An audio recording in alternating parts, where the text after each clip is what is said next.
남편이 있었는데 가정에 매우 충실한 사람이었습니다.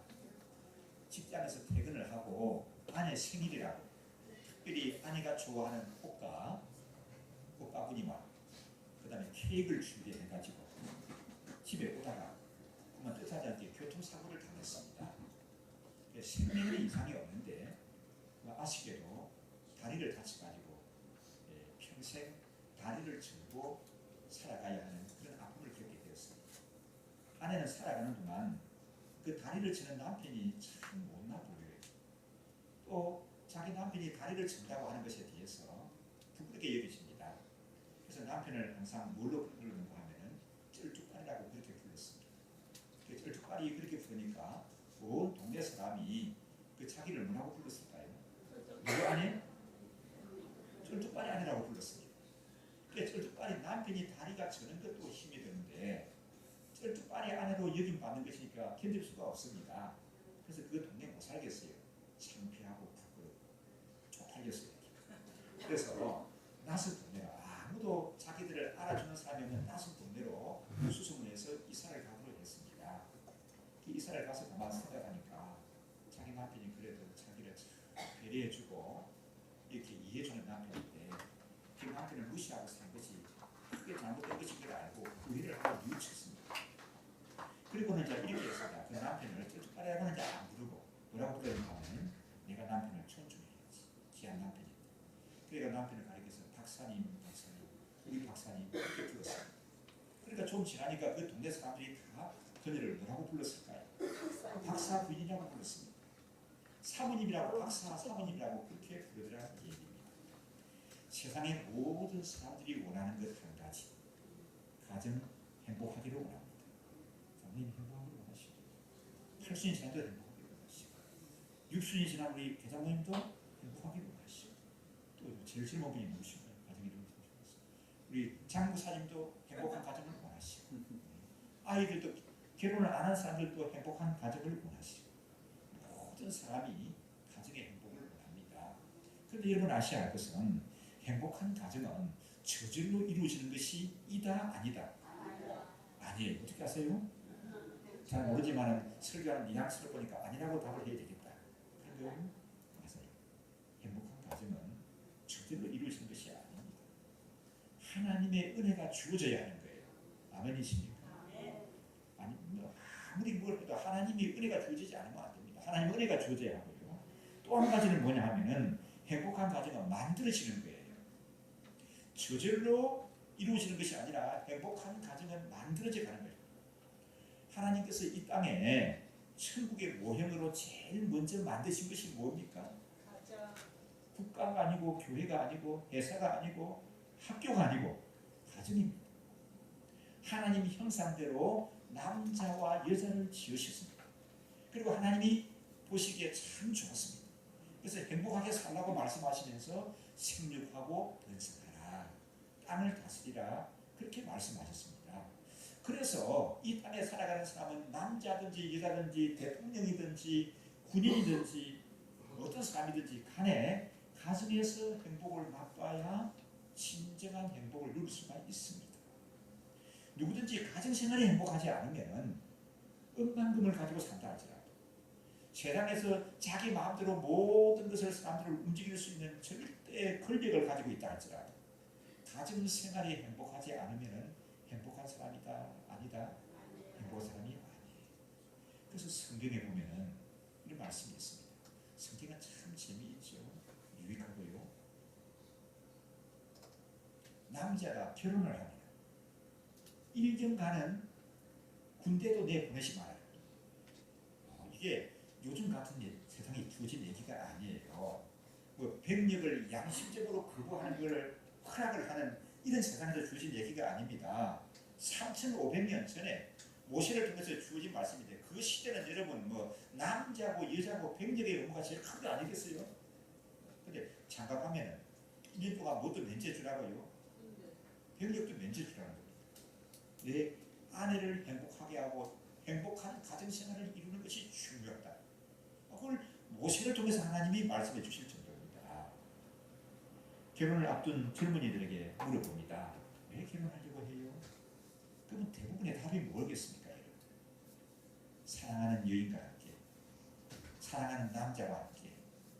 행복한 가정을 이루고 싶겠어요? 그거 다 해죠. 그래서 여러분 결혼하셨죠? 저는 그래서 결혼하셨죠.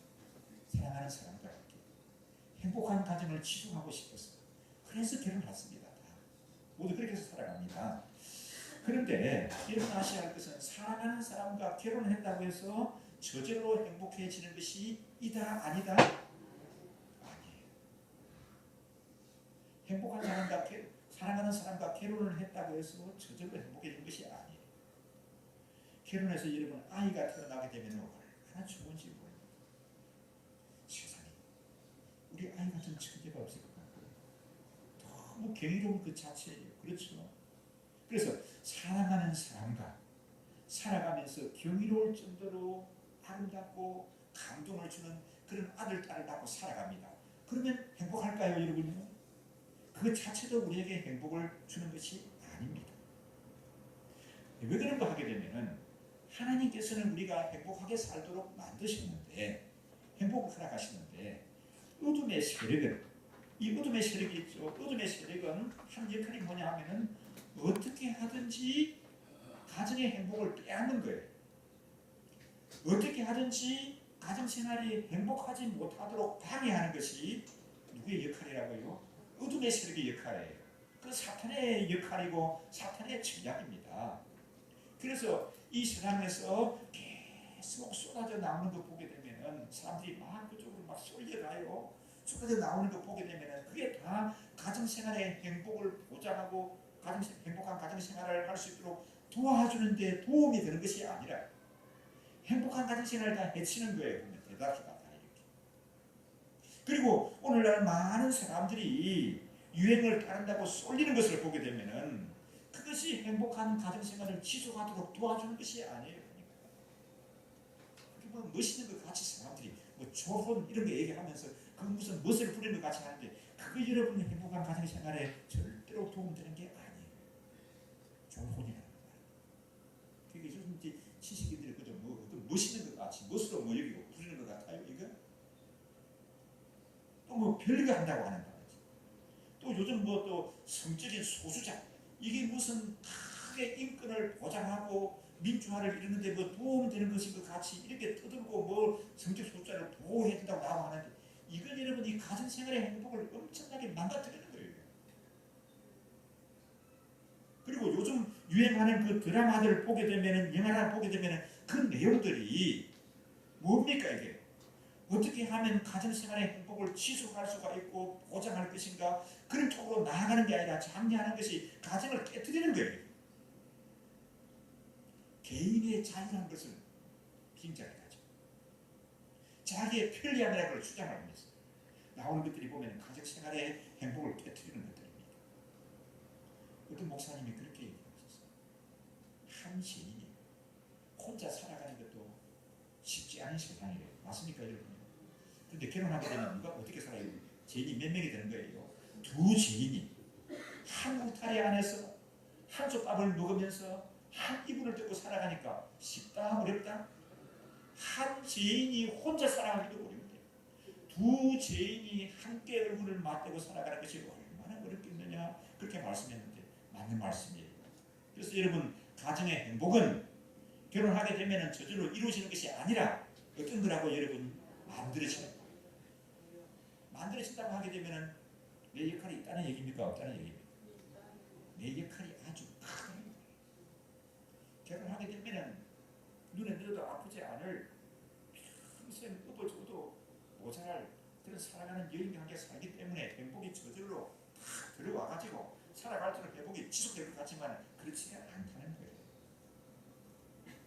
하나님의 말씀인 성경은 우리에게 큰 유익을 줘요. 우리가 죄인임을 알게 하고 구원에 이르는 길을 가르쳐 줍니다. 맞습니까? 또 성경이 하나님 말씀인 성경이 우리 실생활에 굉장히 도움을 줍니다. 우리 실생활에 유익을 주는 거예요. 이게 그냥 사변적인 얘기가 아닙니다. 성경. 우리 실생활에 도움을 주는데 그동안 뭐 5월달에 살펴본 말씀도 살펴보면 우리 자녀 교육 이 시대의 자녀 교육이 얼마나 소중합니까? 여러분? 하나님의 말씀이 우리의 자녀들을 어떻게 길러야 그 자녀들이 성공하는 삶을 살 수 있는지 참 우리가 보기에 이렇게 가슴 앓지 않고 만족하는 그런 자녀로 살아갈 수 있는지를 하나님 말씀이 성경이 우리에게 가르쳐주고 있어요. 그 말씀의 원리를 쫓아가 자녀들을 양육하게 되면 자녀 교육은 성공하는 겁니다. 또 우리 부모님을 어떻게 선대할지도 구체적으로 말씀이 가르쳐줘요. 하나님 말씀. 그냥 막연하게 아버지 어머니를 귀하게 여겨야 됩니다. 효도해야 됩니다. 이렇게 말씀하지 않고요. 구체적으로 어떻게 하는 것이 효도인가를 말씀해 주고 있죠. 그래서 보면은 행복한 가정생활을 이루는 데 있어서도 하나님의 말씀이 우리에게 가르쳐 줍니다. 하나님 말씀대로 하면 돼요. 크게 두 가지로 생각할 것은 행복한 가정생활을 이루는 데 있어서 하지 말아야 할 것이 있습니다. 내려놓아야 할 것이 있습니다. 또 한 가지는 뭐냐 하면은 행복한 가정생활을 위해서 꾸준히 지속적으로 우리가 지켜나가야 할 것이 있습니다. 그럼 먼저 내려놔야 할 것이 무언가, 하지 말아야 할 것이 무언가 하는 것을 말씀드리고 싶은데 그건 뭐냐 하면은 자기 의로움입니다. 사람들이 자기 의로움을 내세워요. 자기 의로움이 굉장히 사람들이 강합니다. 자기 의로움을 내세우고 자기 의로움을 주장하시게 되면 행복한 가정이 어렵습니다. 보통 보면은 자기 의로움이 큰 사람이 목소리가 커요. 자기 의로움이 강한 사람이 아주 당당합니다. 이 부부 간에도 보면은 자기 의로움이 큰 사람이 아내에 대한 주장이 강해요. 자기 의로움이 큰 아내가 남편에 대해서 요구하는 것이 아주 강합니다. 예를 들면 이래요. 남편이 직장 생활을 하는 사람인데 참 성실해요. 이 사람은 직장, 집, 또 그다음 하나는 뭐예요? 교회 바뀌어요. 남자들이 퇴근하게 되면 뭐 다른 데도 가고 뭐 외박도 하는 그런 사람도 있는데 이 사람은 그런 거 몰라요. 직장, 퇴근 시간 되면 어김없이 집에 오고 그리고 목장 가는 시간이나 주일날은 어김없이 교회 가고 얼마나 가정생활에 충실한 이는 뭡니까? 이런 사람 뭐라고 그래요? 모범이라고 합니까? 모범생이에요. 모범생이 아니라 모범적인 남편입니다. 거기다가 봉급을 받아가지고도 다른 친구들 같이 담배를 사서 피운다든지 또 술값에 돈이 지불되는지 그런 것도 없습니다. 왜 그래요? 담배 술을 안 하니까 그렇습니다. 그러니까 이제 봉급을 받아도 그대로 다 통장에 다 입금이 됩니다. 얼마나 성실한 사람입니다. 그런데 이런 분들이 여러분 뭐가 있는가 하면 자기 아내에 대해서 의로움이 강하게 나타날 수가 있어요. 이해하시겠습니까 여러분? 내가 못해준 것이 뭐냐? 다른 친구들 보게 되면 술도 먹고 담배도 피우는데 내가 술을 먹냐 담배를 피우냐? 내가 또 외박을 한 적이 있느냐? 누구같이 내가 한눈을 판 적이 있느냐? 심지어는 봉급 받는 것조차도 다 당신에게 주는 거 아니에요? 뭐가 불만이야? 뭐가 내가 부족한 것이 있어? 세상에 나 같은 남편도 없을 거야. 시집 잘한 줄 알아야지. 이런 의로움이 이런 사람들에게는 나타날 수가 있는 거예요. 그런데 여러분 아셔야 할 것은 이런 모습들은 성숙한 하나님의 사람들에게 당연한 것입니까? 특별한 것입니까? 이 대답 잘 하셔야 돼요. 특별한 것입니까? 당연한 것입니까? 당연한 것이죠. 이게 성숙한 신앙, 인격을 가진 사람이라고 하게 되면은 모든 남자들이 이래야 되는 거지. 그럼 뭘? 성숙한 신앙, 인격을 가진 사람이 뭐 외박도 하고 술도 먹고 담배도 피우고 뭐 엉뚱한 짓 하고 뭐 그래야 되는 거예요. 봉급도 이렇게 막 따로 다 주머니 차고 막 그래야 되는 거예요. 받으면 이 당연한 거예요. 그러면 이 보상은 내가 당연한 걸 하면서 내 아내가 알아주고 내 아내가 1등 신앙이라고 알아주고 높여주기를 주장하지 마셔야 된다는 거죠. 아내에게 그걸 원해서는 안 되는 거예요. 그러면 이렇게 1등 신앙으로 내가 살아가려고 애를 쓰는데 그러면 누구한테 보상받아요? 그 자체가 행복이에요, 여러분요. 그렇지 않습니까? 그렇게 사는 그 자체가 행복이죠. 그리고 또 누가 보상해 주실까요? 하나님이 보상해 주시죠. 하나님이 보상해 주시죠. 근데 아내에게 이 모든 것을 인정받으려고 하게 되면은 자기 의로움이 강하게 나타날 수가 있습니다. 여러분 혹시 남편 되신 분들은 이런 의로움 있지 않습니까? 이런 공로의식을 가지고 있지는 않으시죠? 아내들에게도 마찬가지입니다. 내가 시집 왔습니다. 시댁 식구들 그런 사람, 시어머니 시집살이야, 거기다가 시누이 시집살이까지 하고 시댁 식구들 내가 다 뒷바라지니까, 그리고 아이들 잘 기르지 않아요. 이만큼 사는 것, 우리 남편이 나를 만났기에 망정이지. 내가 사치를 했나, 다른 친구들 같이 뭐 여행을 다니나, 그래서 이만큼 살이 모아가지고 알뜰하게 살지 않아요. 부족한 것이 뭐가요? 우리 남편은 정말 아니 잘 만나지. 이런 생각을 가지시게 되면 여러분 자기 의로움이 있게 됩니다. 이 자기 의로움이 남편에게 나타나는 거예요. 그럼 여러분 이렇게 시집 와가지고 시댁 식구들 건사하고 전략하고 그렇게 졸라매고 희생하면서 살았습니다. 그럼 보상은 누구에게 받는 겁니까? 이거? 아까 얘기했죠. 그 자체가 뭐라고요? 그게 행복이에요. 그럼 그렇게 안 살고 어떤 친구들 같이 막 돌아다니기도 하고 나가서 작업하기도 하고, 그게 행복하겠습니까? 그게 삶인 여러분요. 그 자체가 행복이고, 또 거기에 대한 보상은 누가 주시는 거라고요? 하나님이 채워주시는 거예요, 성도들은.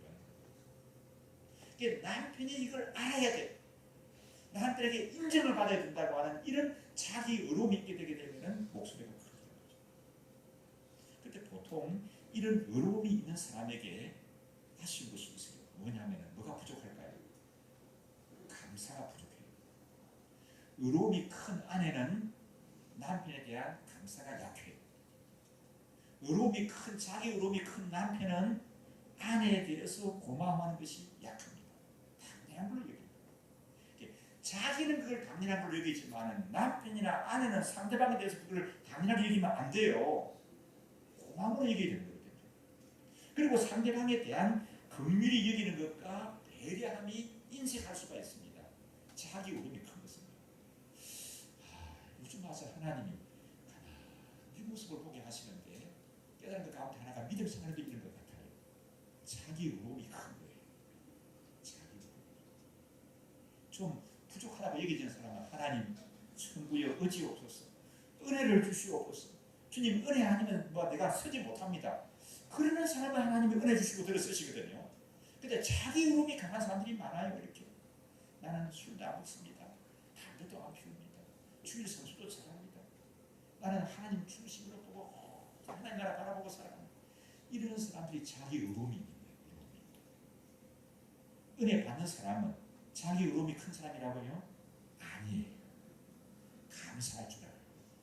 하나님의 은혜를 구하는 그 사람에게 하나님의 은혜를 주시는데, 가정생활 속에서도 그렇습니다.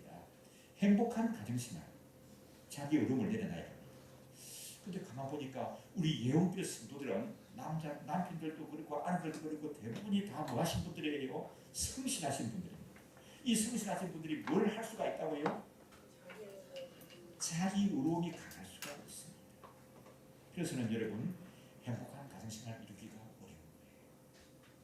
얼마 전에 제가 구독하는 신문에 그 인터뷰가 기사가 실렸는데, 우리나라에서 국민 가수 하면 누구죠? 트로트계의 여왕. 그러면 뻔하죠. 트로트계의 여왕이고 국민 가수로 불려지는 분, 그분도 연세가 많더구만요. 이미자 씨가 78세가 되었습니다. 제가 보는 그 신문에 대기자하고 70세가 되면 대기자하고 인터뷰를 하는 거예요. 근데 보니까 그렇게 말합니다. 노래 부르는 인생이 60년이에요. 우리 장모님, 그 계단모님 몇 년의 인생을 사셨죠? 우리 계단님은 인생 살아온 게 60년이에요. 이 이미자 씨는 노래한 게 60년이라는 인생이라는 거예요. 거기다가 그 부른 노래가 2100곡이나 된대. 우리 찬송가가 여러분 몇 곡이나 되죠? 이렇게 찬송가보다 몇 배나 많아요. 2100곡이나 되고, 음반 앨범만 해도 560장을 냈다고 합니다. 노래 인생 60년. 그래서 인터뷰하는 대기자가 물어봅니다. 노래 인생이 60년이고 결혼 생활한 지가 50년을 살아오셨는데 어느 쪽이 힘들었어요? 노래 인생 60년을 살아오는 거하고 결혼해가지고 아내로 어머니로 50년을 살아온 거하고 어느 것이 더 힘들었습니까? 하고 물어보니까 그 대답이 명답이에요. 이야, 저분 그렇게 안 봤는데 대답하는 거 보니까 대단하구나 하고 머리가 숙여졌습니다. 대답을 뭐라고 했는가 하면 노래는 제가 태어나면서부터 받은 선물입니다. 근데 가정은 내가 애써서 만들고 인내하면서 지켜온 것입니다. 비교할 수가 없어요. 이렇게 중요한 얘기예요. 이게 중요한 겁니다. 노래는 내가 태어나면서 받은 선물이고 가정은 내가 애써서 만들고 인내하면서 지켜온 것입니다. 그러니까 그게 노래 인생 아무리 인기가 있고 내가 인기 절정에 이른 걸 누리지만은 그러나 이것과 비교할 수 있는 것이 아닙니다. 그런 얘기를 하는 거예요. 참 제대로 되신 분이구나. 그렇게 느꼈습니다. 여러분도 그렇게 느끼시지 않습니까? 그 인터뷰 기사에 안 보셨다 하더라도 제 얘기를 들으니까 그렇게 안 느끼시어요? 그 전에 인터뷰에는 그렇게 나오더라고요. 기자 가서 그 집에 가서 보니까 피아노가 한 대가 없는 거예요. 아니 이 대국민 가수 집에 피아노가 한 대도 없습니까? 이분 하는 얘기가 저는 집에서는 노래 부르지 않습니다. 그 말은 뭐예요? 나는 집에서는 아내이고 어머니이시고 노래 연습하지 않습니다. 집에서. 여러분 그렇게 행복한 가정을 이루기 위해서 뭘 해야 된다고요? 예를 써야 돼요. 그래야 행복한 가정이 이루어지는 것이고 지속이 되어지는 것인 줄 믿습니다. 그래서 가정의 행복은 만들어가는 것이고 그걸 또 지켜나가야 합니다. 자기의로 이 공로의식이 강한 사람들은 행복한 가정을 지속하기가 쉽지가 않아요. 다툼이 일어날 수가 있습니다. 그래서 이것이 강하면 자기의로움이 크고 공로의식이 큰 사람일수록 배우자에 대한 주장이 많아요. 그리고 목소리가 클 수가 있습니다. 이걸 여러분 내려놔야 합니다. 그래야 행복한 가정이 지속이 되어지는 줄 믿습니다. 그 다음에 내려놔야 할 것이 있고 뭐가 있다고 했습니까? 지켜야 할 것이 있다고 했죠. 지켜야 할 것이 뭔가? 오늘 본문의 말씀입니다. 먼저 아내에게 주시는 말씀이에요. 우리 22절의 말씀 한번 읽어보실까요? 함께 읽습니다. 22절.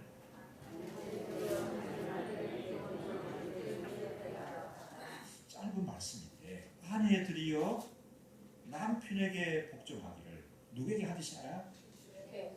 이 말씀이 여러분 아내들이여 남편에게 복종하세요. 아내들이여 남편에게 순종하세요. 그렇게 말씀한 것이 아니에요. 주님이 아내들이여 남편에게 순종하시오 이렇게 해도 무거운 말씀인데 그런 정도로 얘기한 게 아니라 뭐라고 한다면 누구에게 하듯이 된다고요? 주께 하듯이 복종하십시오. 그러니까 단지 그냥 순종하세요 복종하세요 하고는 큰 차이가 있는 말씀입니다. 주께 하듯이 복종하세요. 주님께 하듯이 순종해야 됩니다. 그렇게 얘기를 합니다. 아내들이여 남편에게 순종하세요. 이 말씀은 바울서신에만 있는 것이 아닙니다. 바울서신 여러 부분에 나오고요. 베드로 사도도 이 말씀을 크게 강조를 해요. 베드로전서 3장에 보면 이렇게 말씀합니다. 아내들하고 이와 같이 자기의 남편에게 순종하라. 그렇게 말씀하시면서 순종의 실예를 들어서 얘기를 해요. 우리 베드로전서 5장, 3장, 5절, 6절 말씀 우리 PPT에 뜨니까 보십시오. 자, 함께 읽습니다.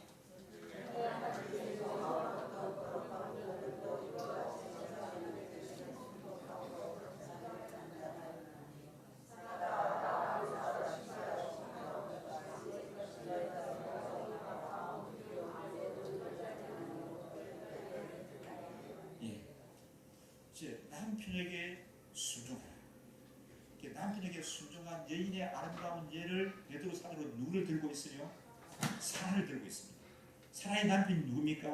아브라함입니다. 아니 여러분 생각하게 되면 그게 뭐고 사라에게 어려웠겠어요? 아브라함이 누구예요? 보통 여러분 평균 설교 듣게 되면 한 분 이상은 아브라함을 듣게 되죠. 여러분요. 본문이 어디든지 간에 아브라함은 평균 이상 한 번은 나옵니다. 그럴 정도로 아브라함은 또 믿음의 조상이라고 말하고 있지 않습니까? 아브라함의 어느 정도 되게 되면 당연히 순복하고 있지. 그렇게 훌륭한 남편하고 살는데 우리 남편이 아브라함 반 정도 아니라 반의 반만 돼도 나도 순복하고 살겠다. 뭐 그렇게 말씀하실 분이 계실지 모르겠습니다. 그런데 창세기를 잘 살펴보면 아브라함이 우리에게 알려진 대로 그렇게 처음부터 끝까지 훌륭한 남편으로 계속 있는 것이 아니에요. 그렇죠, 여러분? 그렇게 인격이 출중하고 믿음이 좋고 항상 아내에게 잘하는 사람이 아니었다는 거예요. 우리 예원계 남자 성도들의 평균치에도 못 미칠 적이 많이 있었습니다. 누구에게, 여러분? 아브라함에게. 근데 그 사라가 그 남편을 어떻게 여겼다고요? 주인으로 여겼다. 그리고 여러분 그렇게 생각하면 안 됩니다. 아브라함이 출중하니까 사라가 그렇게 했지. 아브라함이 출중하기도 했지만 출중 못한 적도 여러분 있었다는 거예요. 그 예를 들 수 있는 게 이러지 않습니까? 하나님이 아브라함을 부르십니다. 내 친척 본토 아비집을 떠나서 내가 너에게 지시할 땅으로 가라. 믿음을 가지고 메소포타미아 땅 갈대아 우르를 떠나서 하나님이 어디를 인도하시는지도 모르고 그냥 가는 거예요. 그래가지고 어디에 정착하게 됩니까? 팔레스타인에 정착하게 됩니다. 그곳에 사는데 흉년이 들어가지고 먹고 살 것이 없습니다. 그래서 먹을 것을 찾아서 남쪽으로 내려가다가 보니까 어디까지 내려갔다고요? 이집트에까지 내려갔습니다. 그 이집트는 나일강이 있어가지고 풍요로운 곡창지대였지 않습니까? 거기 가서 내려가서 먹을 것은 많으니까 좋은데 문제가 생겼습니다. 이 이집트 사람들은 하나님을 두려워하지 않는 사람들이에요. 하나님을 두려워하지 않는 사람들이 어떤 일이 있는가 하면 예쁜 여자를 보게 되면 남의 부인이라 할지라도 빼앗아가는 거예요. 그러니까 부인을 여러 명씩 두고 그렇게 하는 겁니다. 그런데 아브라함이 가만 보니까 자기 안에 사야같이 예쁜 여자가 없어요.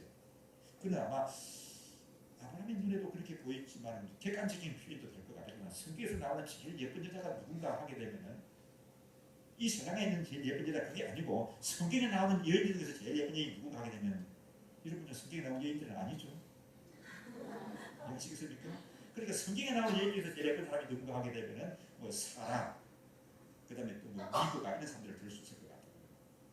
그 아브라함이 보니까 이 하나님을 모르는 사람들이 자기 부인을 빼앗아가는 것뿐만 아니라 빼앗아가게 되면 자기에게 어떻게 하겠습니까?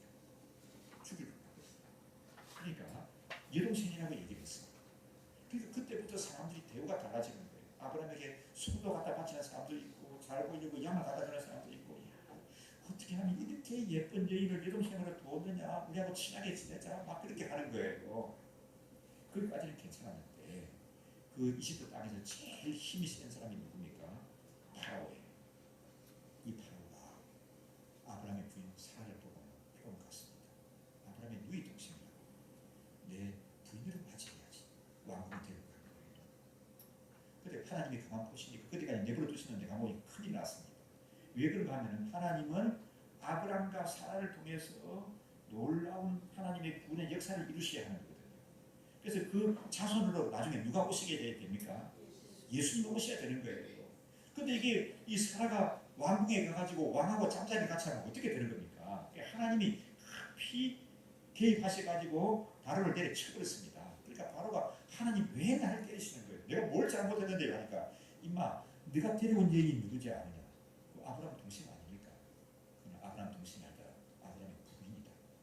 아무 소리 하지 말고 아브라함이나 그 부인에게 손끝 하나 까딱하지 말고 돌려보내라. 바로가 돌려보내겠습니까? 돌려보내죠. 왜? 하나님이 개입하셨으니까. 그래서 그 얘기를 모면을 했어요. 그럼 그렇게 살아갈 때 사라가 아내인 사라에게 남편이 어떻게 여겨질까요? 좋을 때는 좋지만은 부부싸움이나 또 하려고 치면 어떻게 될까요?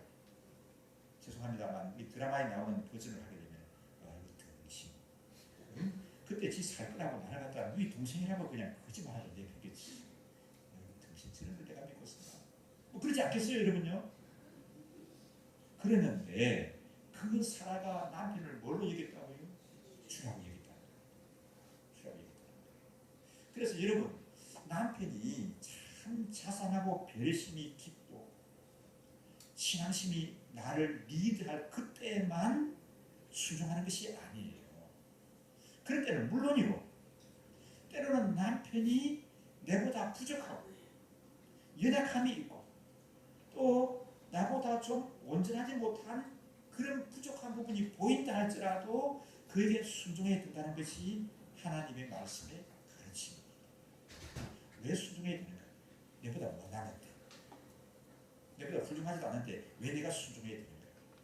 왜 순종해야 되죠? 순종해야 될 이유는 뭐이기 때문에 23절을 함께 읽습니다. 가시겠습니다.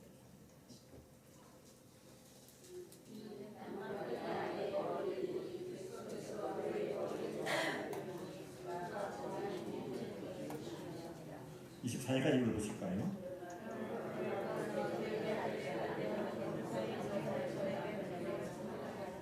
왜 남편에게 순종해야 됩니까? 남편이 나보다 나아서가 아니라 왜?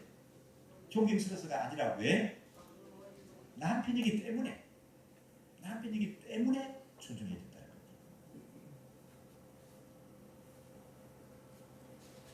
우리 칼럼에도 썼는데 지난 주간에 3박 4일간 가족교회 컨퍼런스가 있었어요.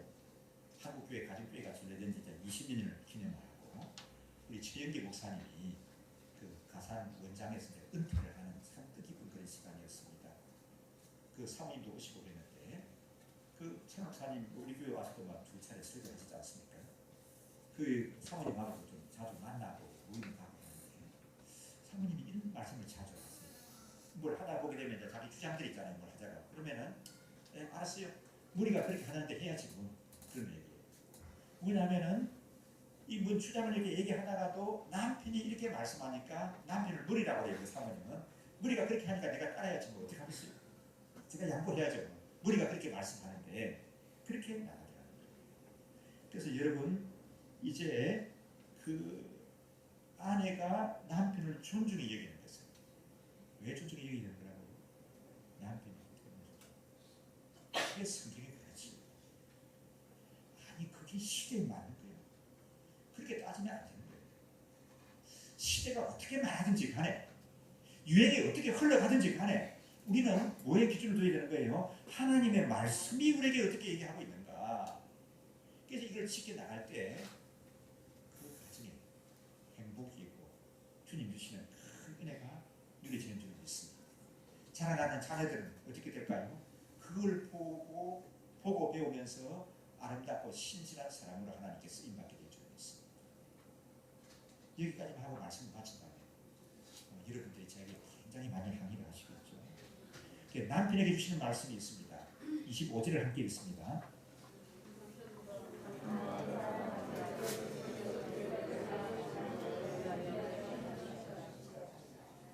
어떻게 보면 이렇게 이 사도 바울은 남자이기 때문에 베드로도 남자이기 때문에 너무 아내들에게 가혹하기로 많은 걸 요구하는 것 같다.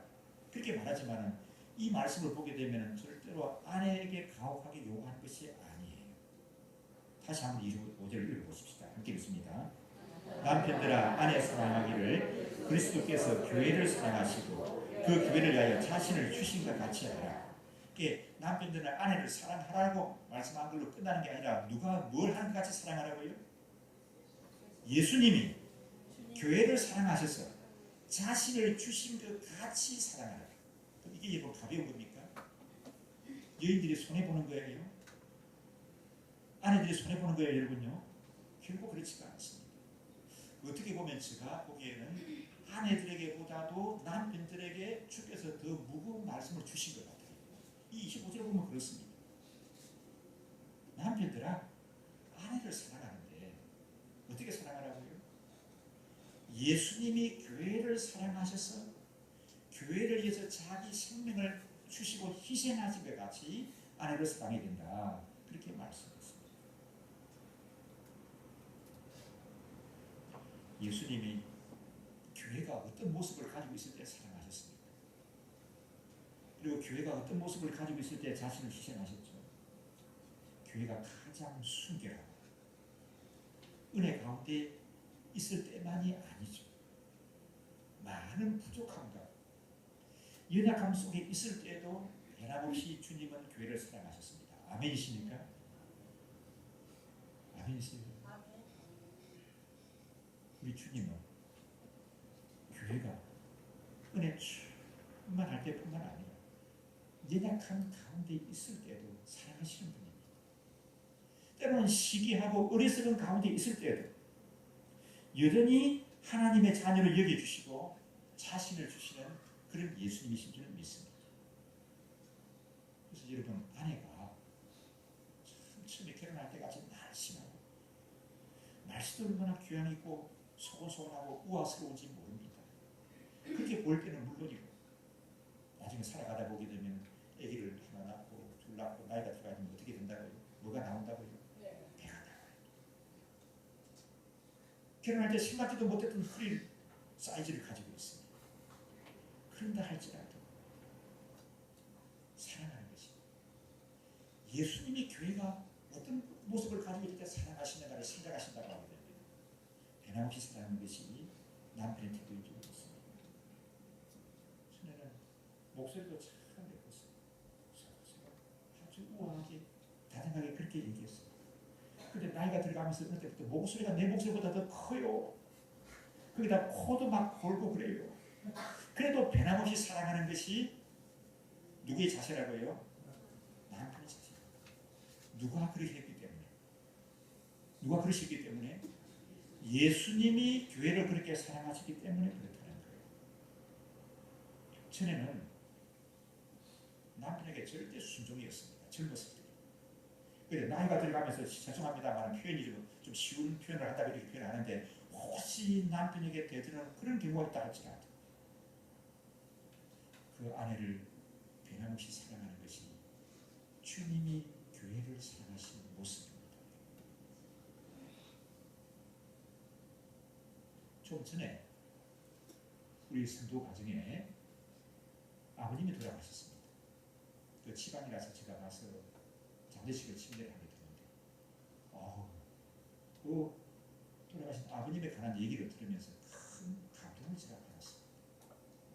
아주 한수 피웠어요. 그 뭐냐 하면은 이런 내용입니다. 어머니는 젊었을 때부터 믿음 생활을 잘 하시는 분이고 아버지는 교회를 안 나가십니다.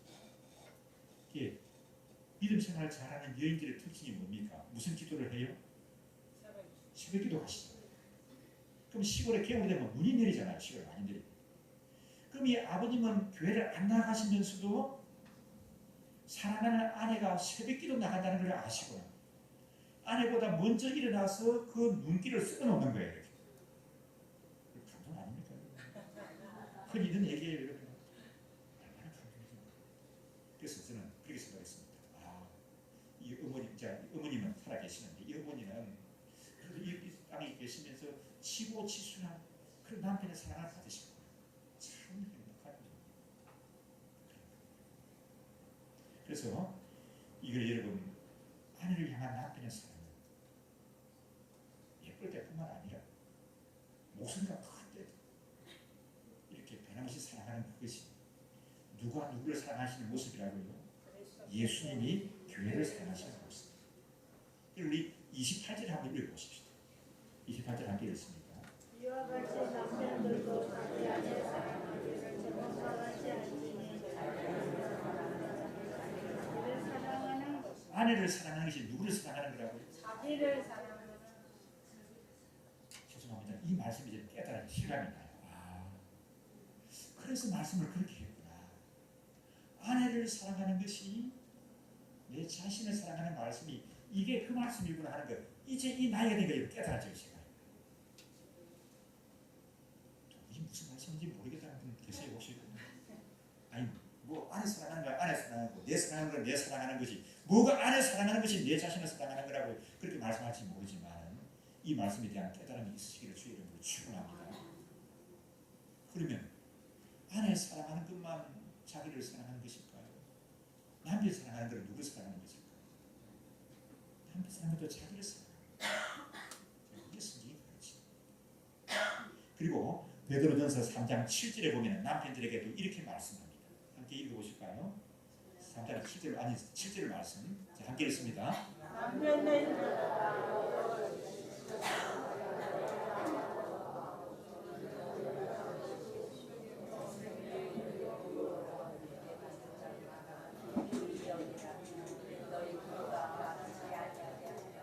아내를 귀하게 여기래요. 아내를 사랑해야 된대요. 아내를 무시하지 말라고 얘기합니다. 아내에게 주장하지 말라고 얘기합니다. 그래야 뭐가 이루어진다는 거예요? 이 마지막 말씀 뭡니까? 이는 이래야 그 말씀이죠. 이는 그래야 너희 기도가 막히지 아니한다는 거예요. 죄송합니다만 아내를 무시하고 학대하고 구박하고 그렇게 살게 되면은 많이 기도해도 하나님이 그 기도를 듣지 아니할 수가 있다는 거예요. 그러니까 여러분 이 아내에게는 이렇게까지 하나님 말씀하지 않으셨습니다. 그러니까 남편에게는 이렇게까지 말씀을 또 강하게 덧붙이시는 거예요.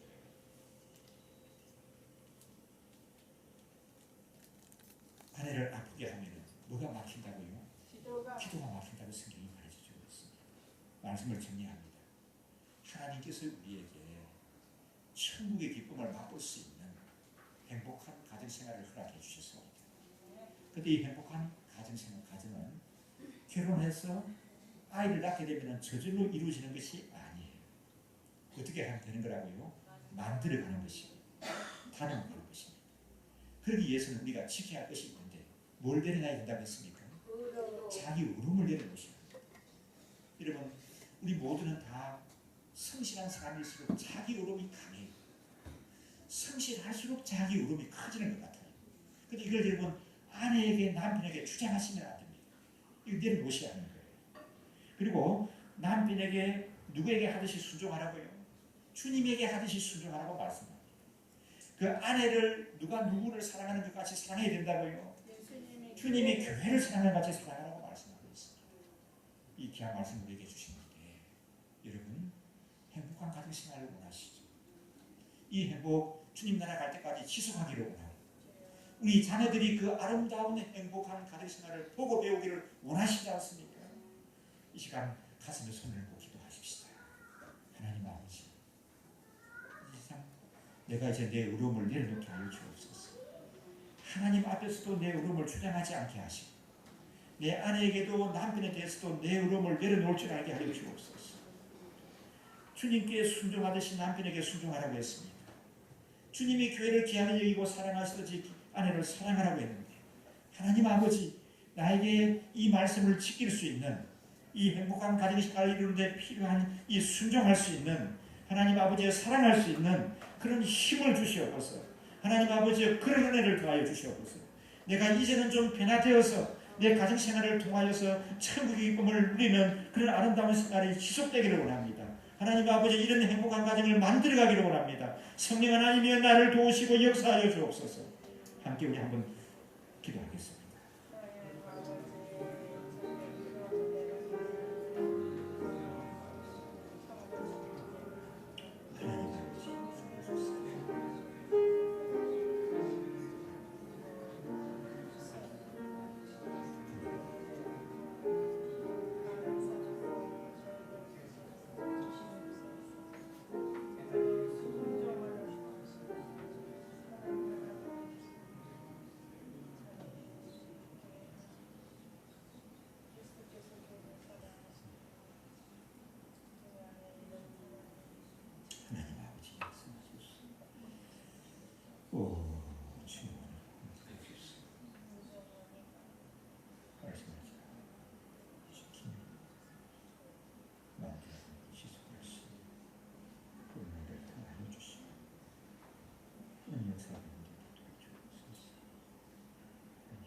힘을 주시고 그런 생명에 충만케 하시는 역사하심으로 인도하여 주옵소서.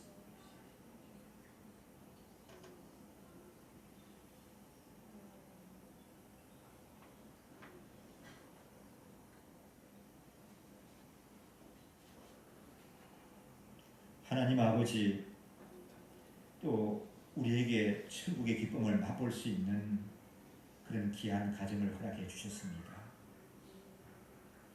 행복한 가정생활을 주께서는 원하시고 또 지침도 주시는데 어둠의 세력은 이 시대의 유행은 끊임없이 행복한 가정생활을 방해하고 무너뜨리려고 유혹하고 공격하고 있습니다.